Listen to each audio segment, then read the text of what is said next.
Kayaknya saudara tadi ada cuplikan video pendek tadi. Itu sederhana, saudara. Jadi anak kecil ini punya masalah. Semua orang hari ini sedang punya masalah. Sendalnya udah taruh aja di tempat sampah. Dia melihat ada anak kecil yang lain sedang memakai sepatu dan dia ingin. Dia tidak mengingini sepatu anak itu, tapi dia mengingini sepatu seperti yang dipakai anak itu. Beda loh, saudara. Anak ini dia akhirnya melihat sepatu, dia ingin memiliki sepatu seperti itu, tetapi tidak mengingini sepatu anak itu. Karena terbukti ketika satu sepatunya terlepas, dia kejarkan, dia berusaha untuk memberikan, saudara. Dia lemparkan, saudara, dan tidak sampai. Dan akhirnya pemiliknya itu justru melemparkan balik. Kalau saudara tidak pernah melemparkan sesuatu ke atas kepada Tuhan, tidak ada feedback, saudara. Nah, mari kita hari-hari ini saudara, kita tahu apa yang harus kita lakukan. Kita naikkan semua pujian, kita bawa persembahan hidup kita kepada Tuhan. Nanti feedbacknya akan kembali, saudara. Karena saudara, semakin kita ini membawa naik, semakin semakin besar, saudara, kita terima.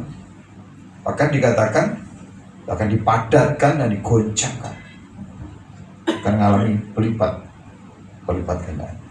Nah, mari dalam berdoa itu dikoreksi. Banyak orang mengingini sesuatu, makanya doanya tidak dijawab-jawab karena mengingini sesuatu, bukan melakukan kebajikan. Anak ini melakukan kebajikan. Dia tidak kenal pemilik dari sepatu itu, tapi dia berjuang supaya sepatu itu sampai kepada anak. Nah ini saudara, kan dalam doa-doa seringkali kan orang mengingini untuk aku, saudara. Jadi mengingini bendanya, bukan melakukan sebuah tindakan kebajikan, tindakan baik, bukan. Jadi mengejar sesuatu yang sifatnya materi. Orang kalau mengejar kebajikan, mengejar perbuatan kasih, otomatis kita ini baliknya adalah hal-hal yang bersifat materi, saudara. Mari kita lihat di dalam Hagai pasal 2, karena kemarin minggu kita belajar Hagai pasal yang pertama, yaitu membangun kembali mezbah bagi Tuhan. Saya ingin ingatkan saudara, kata membangun kembali itu berarti bangunan yang lama itu dirobohkan.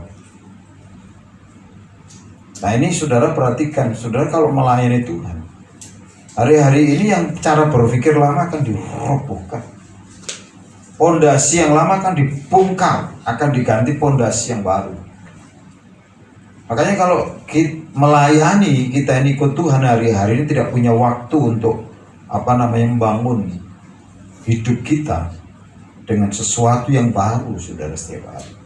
Kita tidak akan kuat, karena membangun hanya secara fisik itu sudah lama-lama orang capek, saudara. Nah kita perlu yang namanya masuk di dalam hadirat Tuhan, membawa hidup kita ke dalam kehidupan pujian dan penyembahan, supaya kita intim dengan Tuhan. Kalau saudara bangun hidup saudara hanya hal yang jasmani, saudara, kalau saudara contohnya saudara sedih nonton lawak, paling ketawa waktu nonton itu saja. Saudara wisata contohnya, lihat itu sebentar saja, setelah itu sedihnya muncul lagi. Tetapi beda kalau kita ini intim dengan Tuhan, apapun masalah boleh datang, tapi Tuhan itu akan memberikan roh penghibur, Roh Kudus yang akan memberikan penghibur. Nah, kita lihat saudara, jadi membangun kembali, ada yang dirobohkan kemudian dibangun kembali. Jadi hari-hari ini saudara, pandemi ini merobohkan sendi-sendi perekonomian, cara berpikir orang. ya hubungan yang dulunya cipika cipiku, ya cipiki cipika, ya kan? Sekarang curiga, ya kan? Lihat orang kelihatannya agak merah sedikit, itu suhunya berapa? Itu. Kalau suhunya saudara mau saudara berjabat tangan dengan orang suhunya 40, saya yakin nggak mau saudara. 39 saja saudara sudah menjauh, ya kan? Sekarang beda. Ini ada sebuah perubahan. Lewat pandemi ini semua pondasi ini dirobohkan. Tuhan sedang mengganti sesuatu yang baru. Perekonomian, cara transaksi berbeda. Cara berkomunikasi sudah berbeda. Cara orang belajar sudah berbeda. Tapi saya bersyukur lewat pandemi ini bisa ngatur waktu dengan baik, semua justru lebih produktif. Bisa jalan kemana-mana, tidak harus mengeluarkan biaya mahal. Karena bisa ke Amerika, bisa ke Israel gitu kan, lewat Zoom saja sudah. Karena saudara ini pondasi sedang dirobohkan.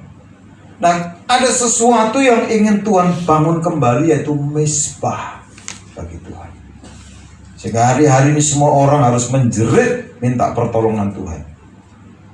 Dan saudara, firman Tuhan itu berkata bahwa barang siapa berseru kepada nama Tuhan, dia akan diselamatkan. Negara-negara akan pondasi dirobak, saudara. Italia, Amerika. Makanya kemarin kami berdoa bersama 1000 hamba Tuhan buat pilihan presiden di Amerika. Kenapa? Karena kalau Amerika itu bersin, saudara, semua kena flu, saudara, di seluruh dunia. Makanya saudara, Amerika itu begitu goyang sedikit aja, wah, perekonomian bisa goncang, saudara. Perekonomian, bahwa politik Amerika goncang, dunia ikut bergoncang, saudara. Ini hari-hari ini, saudara. Makanya kami responi ketika ada panggilan untuk berdoa bersama hamba Tuhan. Berdoa buat Amerika. Pilpresnya kan besok tanggal 3, saudara, hari Selasa. Saudara, di dalam Hagai pasal yang kedua ini dibagi ada 4. Yang pertama, kemegahan bait suci yang baru.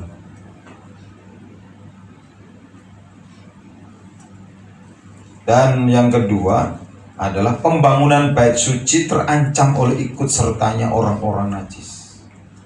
Kemudian yang ketiga itu pembangunan bait suci mendatangkan berkat.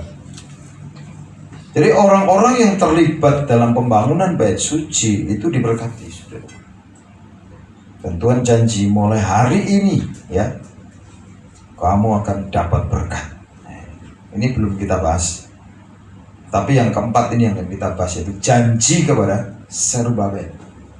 Kenapa Zerubabel, saudara? Mari kita belajar, ada 3 golongan orang. Yang pertama, yang meresponi pesan Tuhan. Ketika Nabi Hagai menyampaikan firman Tuhan, yang pertama adalah Zerubabel bin Shealtiel, Bupati Yehuda. Yang kedua adalah Imam Besar Yosadak, Imam Besar Yesua bin Yosadak. Dan ketiga adalah sebagian dari bangsa itu. Saudara, sebuah perubahan itu selalu dimulai dari 1 atau 2 orang, tidak banyak orang, saudara. Dan kita lihat Zerubabel itu bukan hanya mendengar firman, tetapi dia mengerti, meresponi pesan Tuhan yang disampaikan kepada Nabi Hagai, dan dia melakukan.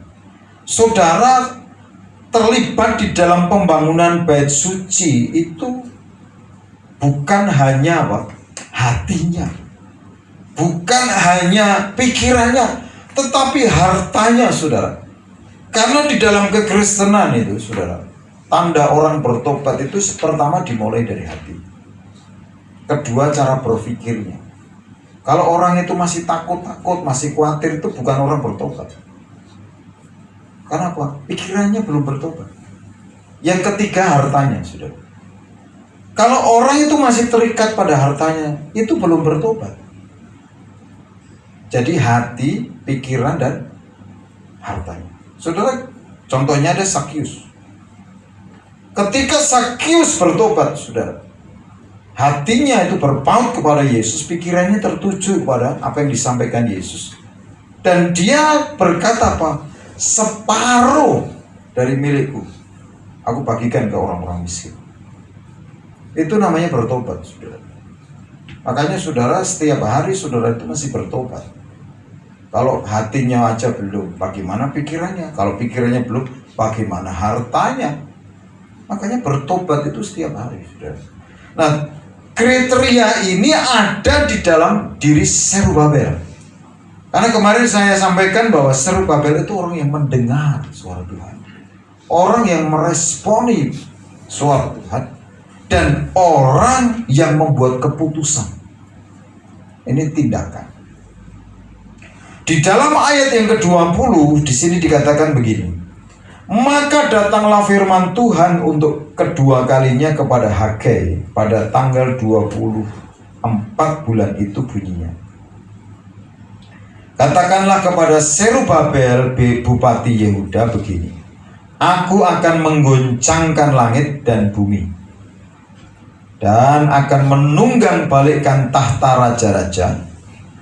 Aku akan memunahkan kekuasaan kerajaan bangsa-bangsa, dan akan menjungkir balikkan kereta dan pengendaranya.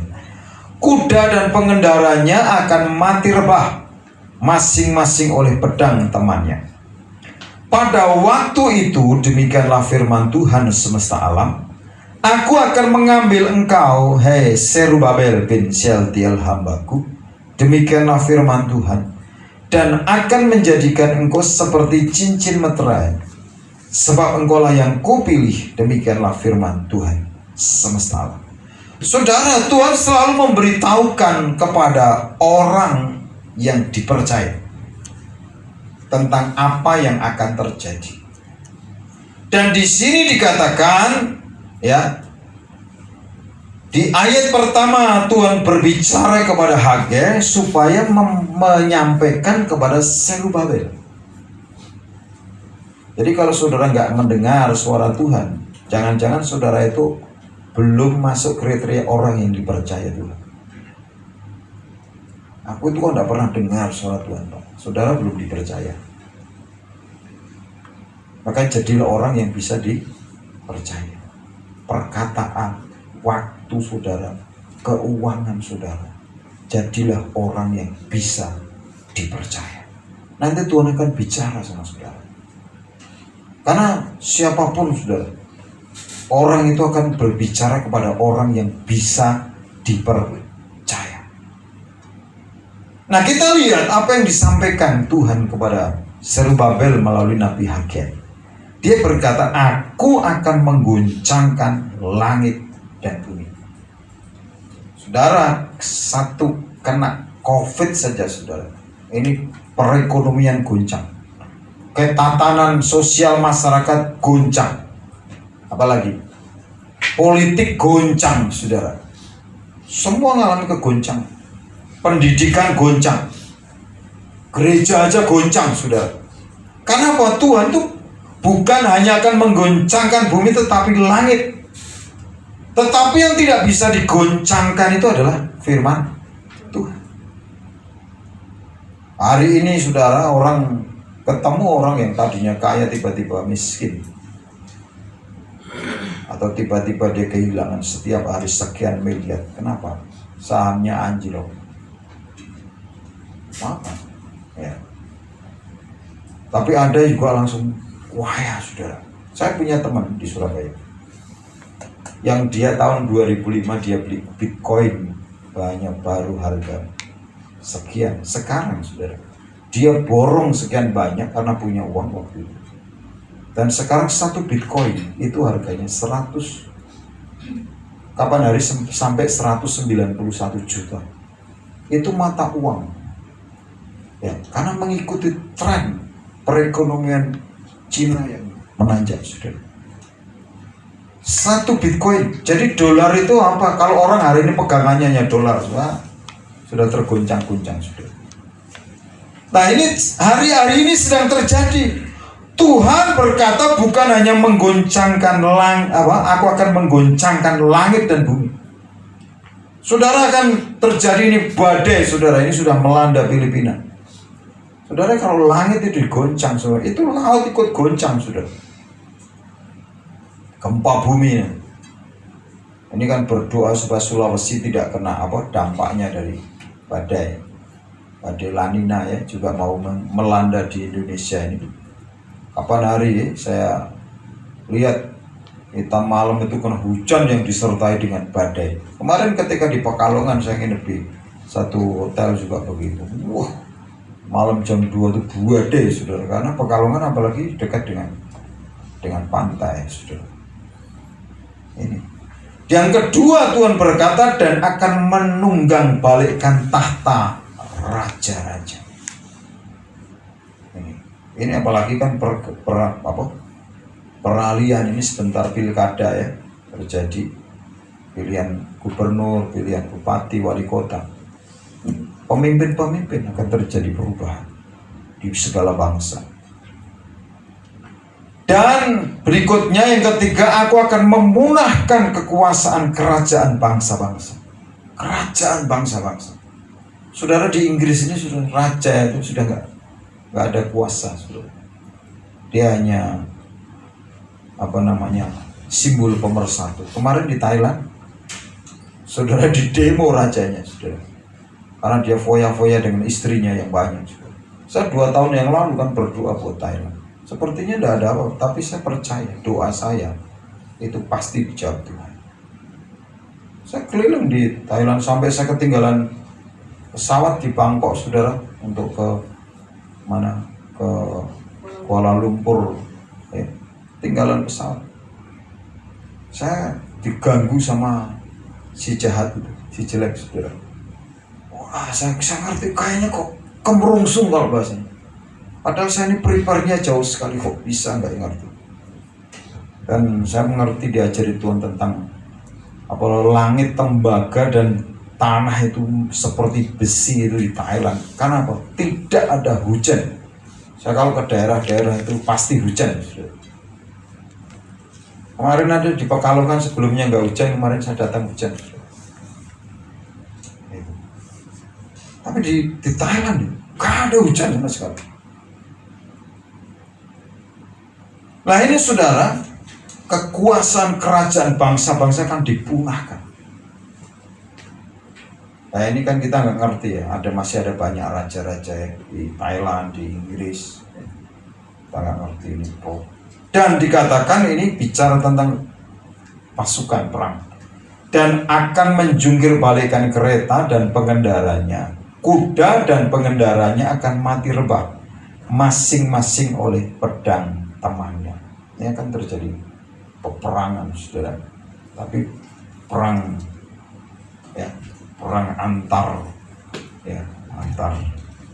antar mereka sendiri. Dan ini diberitahukan kepada Zerubabel. Kenapa Zerubabel? Dikatakan Zerubabel ini dijadikan cincin meterai, saudara. Kita lihat di ayat yang ke-23 tadi ya. Dikatakan pada waktu itu, demikianlah firman Tuhan semesta alam, aku akan mengambil engkau, hei Zerubabel bin Shealtiel hambaku. Demikianlah firman Tuhan, dan akan menjadikan engkau seperti cincin meterai, sebab engkaulah yang kupilih. Cincin meterai, saudara. Cincin meterai itu, saudara, begini. Di zaman dulu bagi orang-orang timur, cincin meterai itu ditaruh kalau nggak di jari telunjuk jari kanan, dia dikalungkan, saudara. Ini benda yang berguna untuk apa? Ini orang yang memiliki cincin meterai itu orang yang memiliki kehormatan dan kekuasaan. Karena apa? Ini tanda ya yang dipakai untuk menandatangani surat atau perjanjian atau dokumen. Artinya cincin meterai ini mewakili pemiliknya, saudara. Jadi kalau itu cincinnya itu kan zaman dulu, raja-raja dulu kan ditaruh di lilin ya, ditandatangani, ditokkan di lilin yang meleleh, saudara, atau di tanah, saudara. Itu sebagai legitimasi sebagai apa? Meterai sebuah perjanjian. Dan cincin meterai itu mewakili pemiliknya yang selalu memakainya. Cincin meterai itu punya siapa? Itu mewakili pemiliknya. Kalau itu yang pakai saudara, yang mewakili saudara. Dan ini adalah milik yang berharga. Milik, tanda milik yang berharga dari orang yang memiliki kekuasaan. Kalau dalam di Kejadian 38 ayat 18 itu kan kisahnya tentang Yehuda. Ya. Dia berjumpa dengan menantunya Tamar, ya. Dia tidak mengerti dan terjadi hal yang di luar perhitungannya, saudara. Di situ dikatakan begini, tanyanya, apakah tanggungan yang harus kuberikan kepadamu? Jawab perempuan itu, cap meterai serta kalungmu dan tongkat yang ada di tanganmu. Cap meterai serta kalung. Jadi saudara, orang-orang yang memiliki otoritas, orang-orang kaya zaman waktu itu, di kalungnya itu ada cap meterai. Itu sesuatu benda yang berharga. Karena itu tanda kepemilikan. Kemudian saudara, di dalam Yeremia 24 itu juga dikisahkan, ya, Yeremia 22-24 tentang Konya bin Yoyakid yang dulunya adalah cincin meterai bagi Tuhan, tapi dicabut, dibatalkan. Jadi gini saudara, cincin meterai ini saudara menggambarkan apa? Menggambarkan tentang otoritas, tentang kekuasaan, tentang sesuatu yang berharga mahal, yang juga sesuatu yang mewakili pemiliknya. Itu cincin meterai. Nah saudara, saya dan saudara ini itu dijadikan cincin meterai oleh Tuhan. Nah, saya ingin memberitahukan kepada saudara, supaya saudara ketika menghadapi situasi apapun, saudara mesti ngerti siapakah. Identitas saudara itu kan penting, saudara. Di dalam Kisah Rasul 1 ayat 8 Tuhan Yesus berkata, tetapi kamu akan menerima kuasa kalau Roh Kudus turun ke atas kamu, dan kamu akan menjadi saksiku di Yerusalem dan di seluruh Yudea dan Samaria dan sampai ke ujung bumi. Jadi saksi, kita ini diberi kuasa untuk menjadi saksi, menjadi duta buat Kristus. Kita ini memiliki mandat mewakili Kristus di atas muka bumi ini untuk menjadi saksi dari Yerusalem, seluruh Yudea, Samaria, bahkan sampai ke ujung bumi. Kalau kita mewakili pemilik bumi, kita mewakili raja di atas segala raja, dimanapun berada. Apa yang kita takutkan? Kenapa? Apa yang kita ucapkan itu mewakili pemilik bumi. Makanya saudara, di dalam Markus 16 ini saudara, Markus 16 ayat yang ke-15 ini saudara, karena kita itu mewakili pemilik bumi saudara, kita punya akses untuk mengusir setan-setan. Maka di dalam ayat 15 dikatakan begini, lalu ia berkata kepada mereka, pergilah ke seluruh dunia, karena dunia milik Tuhan. Jadi kita mewakili Tuhan di bumi ini. Beritakanlah Injil kepada segala makhluk.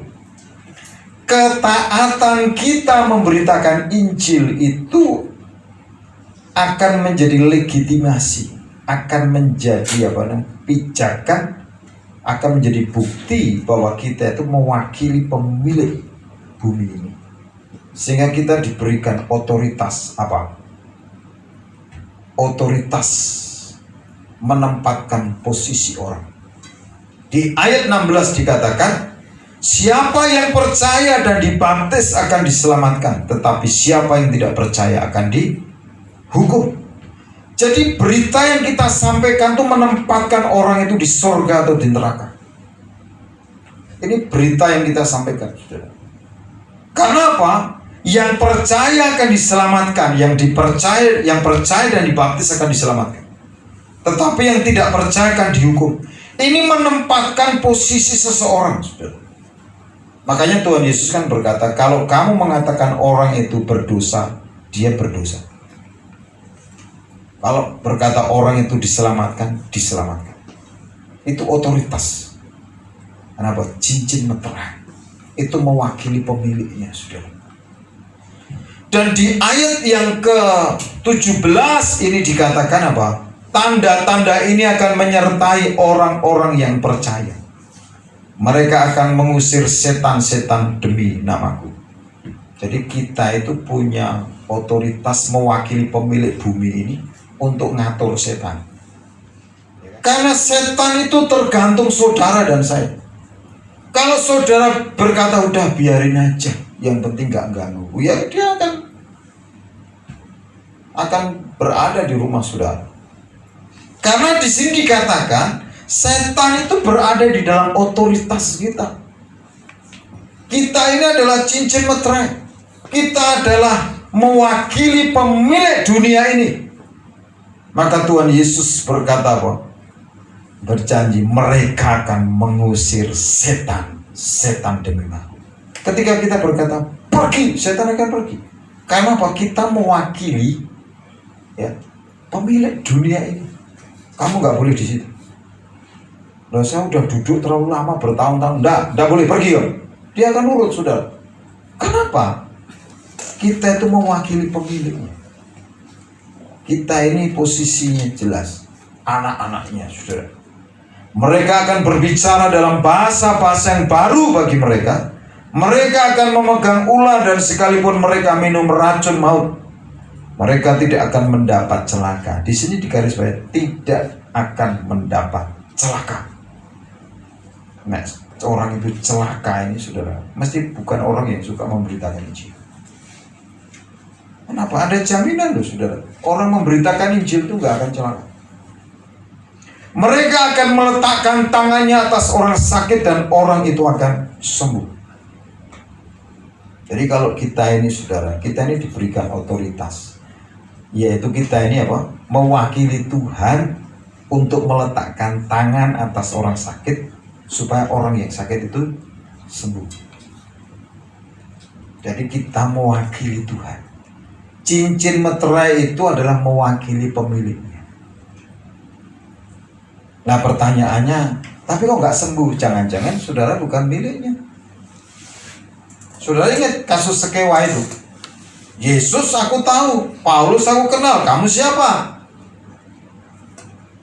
Mari mulai saudara kita mengenal Tuhan lebih lagi dan kita membangun keintiman. Kita lihat saudara, jadi sama seperti Zerubabel ini dijadikan cincin meterai, maka setiap orang Kristen itu dipilih oleh Tuhan untuk menjadi apa? Ahli waris. Yang pertama untuk menjadi pengikut Kristus, menjadi duta kerajaan. Yang ketiga adalah ahli waris. Di dalam Efesus pasal pertama ayat 4 dan 5 dikatakan begini. Sebab di dalam Dia Allah telah memilih kita sebelum dunia dijadikan, supaya kita kudus dan tak bercacat di hadapannya. Dalam kasih Ia telah menentukan kita dari semula oleh Yesus Kristus untuk menjadi anak-anaknya sesuai dengan kerelaan hatinya. Jadi kita ini sebagai apa? Anak-anaknya. Makanya saudara, mari kita mengenal siapakah diri kita. Yang pertama, kita ini dikenal sebagai orang Kristen, artinya pengikut Kristus. Nah, iblis itu tahu nggak kalau saudara pengikut Kristus? Kalau namanya pengikut Kristus itu ya mengikuti Kristus, mengikuti teladan Kristus. Di ayat 1 Petrus 1 Petrus 4 ayat 14 sampai 16 di sini dikatakan, berbahagialah kamu jika kamu dinista karena nama Kristus, sebab roh kemuliaan yaitu roh Allah ada padamu. Jangan ada di antara kamu yang harus menderita sebagai pembunuh, pencuri, atau penjahat, atau pengacau. Tetapi jika ia menderita sebagai orang Kristen, maka janganlah ia malu, melainkan hendaklah ia memuliakan Allah dalam nama Kristus itu.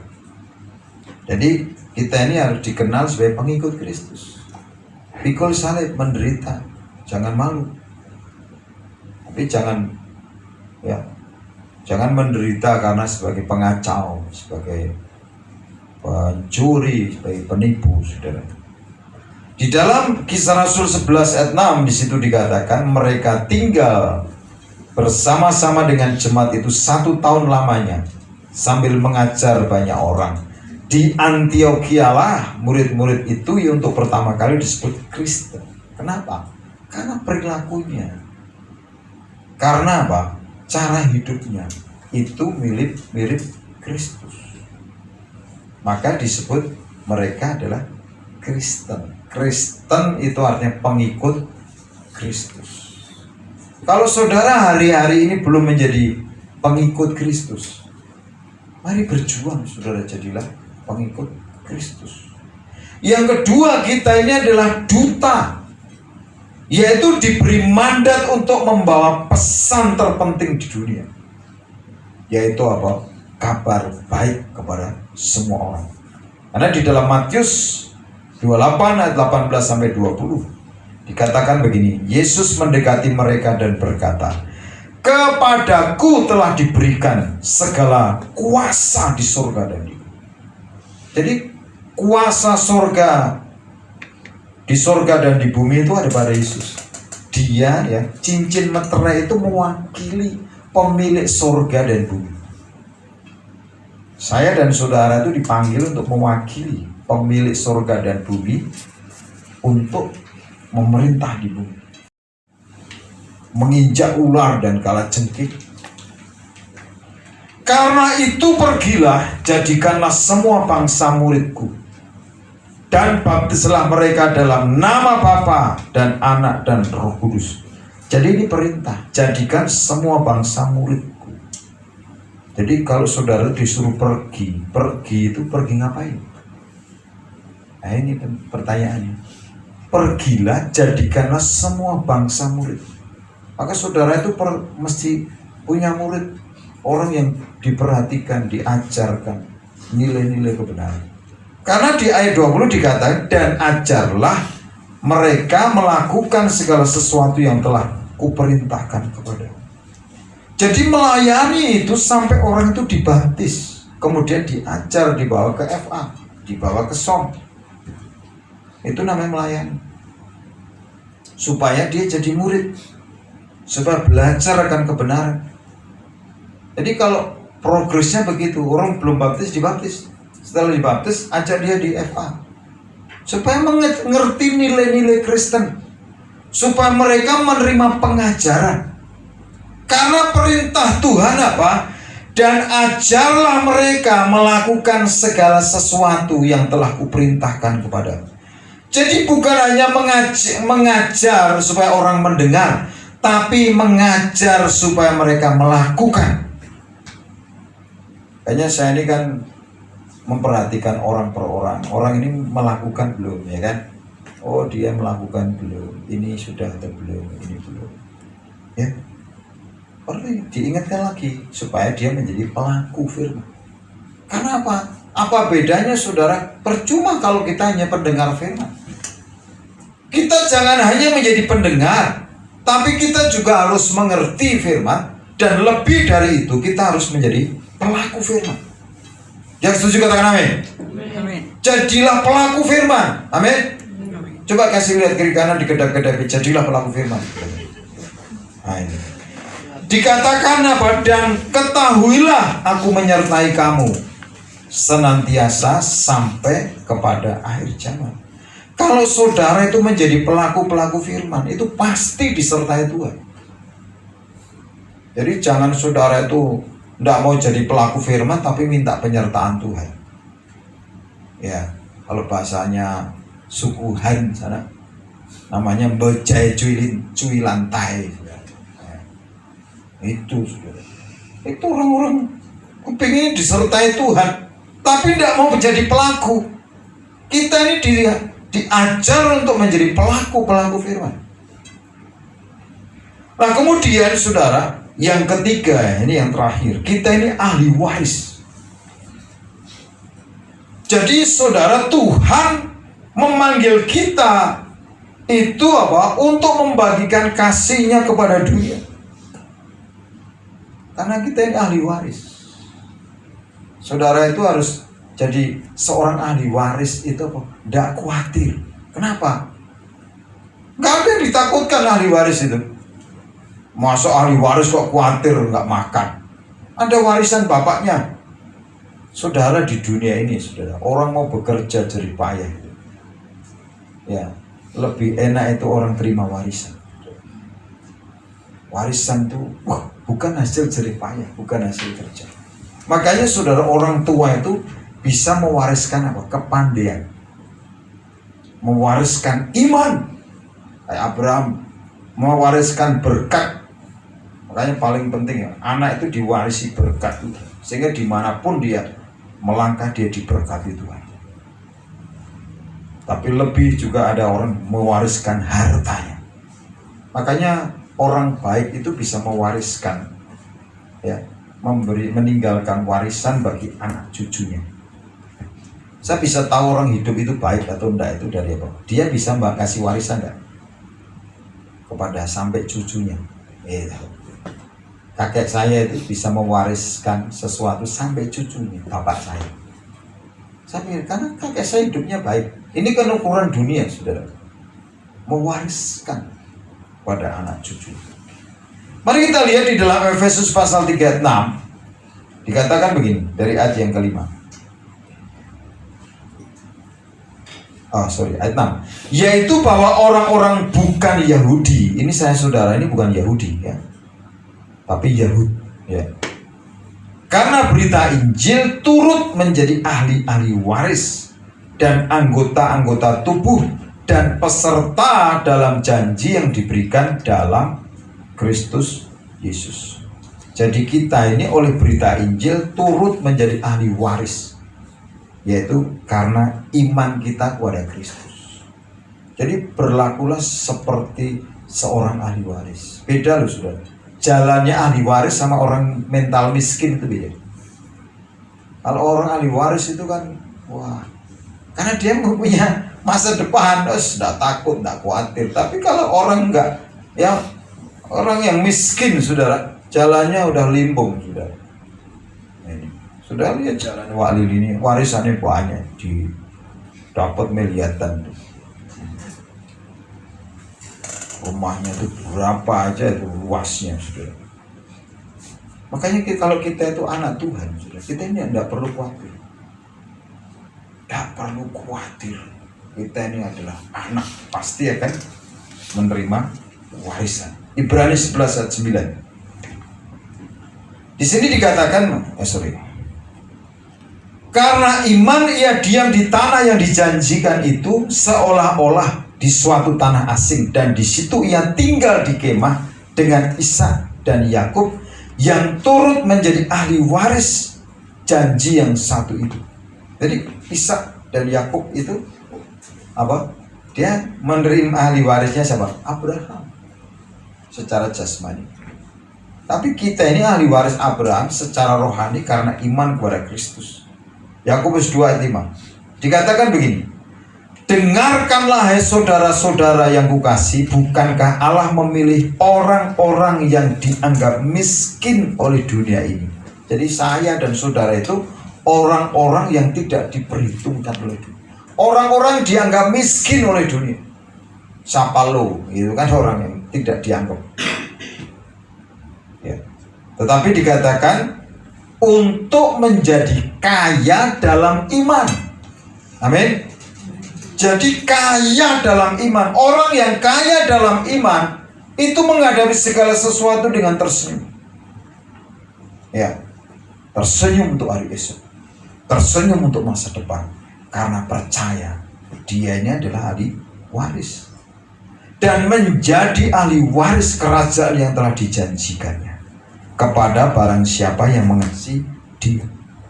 Jadi ahli waris itu kepada siapa yang mengasihi Tuhan. Saudara mengasihi Tuhan? Yang mengasihi Tuhan katakan amin. Amin. Ngomong sama kiri kanan, ngomong aku mengasihi Tuhan. Gitu. Kalau saudara itu mengasihi Tuhan, berarti saudara adalah ahli waris. Kalau saudara tidak mengasihi Tuhan, ya saudara bisa dicek sendiri, saudara. Galatia 4 ayat 7. Jadi kamu bukan lagi hamba, melainkan anak. Jikalau kamu anak, maka kamu adalah ahli waris oleh Allah. Ini. Saudara itu bukan anak panti asuhan. Saudara ini bukan anak tiri. Saudara itu bukan anak gelandangan, bukan anak jalanan. Tapi saudara itu anak sah. Kenapa? Karena iman kepada Kristus. Sehingga saudara itu tidak perlu khawatir lagi. Anak itu adalah ahli waris. Amin. Jadi tidak perlu khawatir akan hari esok. Sebab Tuhan itu adalah Tuhan hari esok. Bapak Ibu Saudara dikasih Tuhan. Jadi setiap dari kita itu memiliki cap tersendiri yang memperlihatkan bahwa kita ini diciptakan segambar dan serupa dengan Allah. Jadi artinya saudara, kita menerima panggilan dan hak istimewa untuk berperan sebagai cincin meterainya Tuhan di dunia ini. Makanya kalau saudara sadar, saudara tahu saudara cincin meterai, saudara mewakili pemiliknya, saudara harus tahu apa yang saudara harus kerjakan. Kita ini dipanggil untuk menjadi rumah doa, rumah kabar mujizat, rumah kabar baik. Kita dituntut untuk membagikan kabar baik dan perbuatan kasih kita kepada semua orang. Karena Tuhan mau kita ini cincin meterai. Kita ini merepresentasikan pemilik bumi. Amin. Coba saudara bangkit berdiri. Saudara lihat diri saudara, aku ini ahli waris atau anak kolong. Gitu. Saudara, anak-anak Tuhan itu adalah ahli waris. Coba lihat kiri kanan, ahli waris kamu ini. Saudara yakinkan sebelahnya, kamu ini ahli waris. Mari kita berdoa, saudara. Sudah mulai cari, temukan diri saudara bahwa saudara ini adalah ahli waris.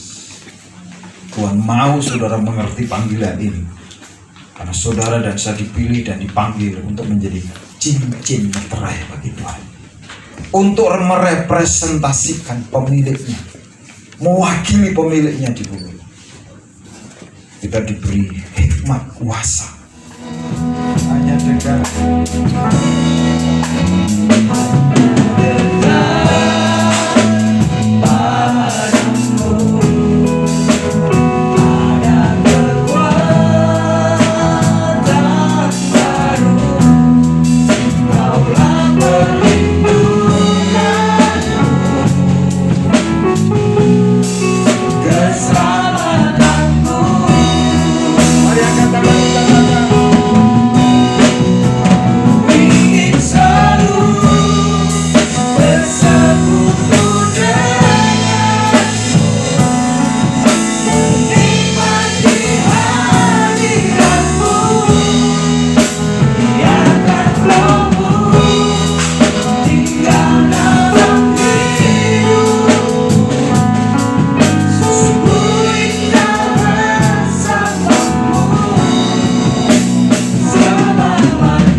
saudara mesti meyakinkan diri saudara sendiri bahwa saudara adalah anak-anak Allah, bahwa saudara adalah duta-duta Kristus, saudara saksi bagi Tuhan.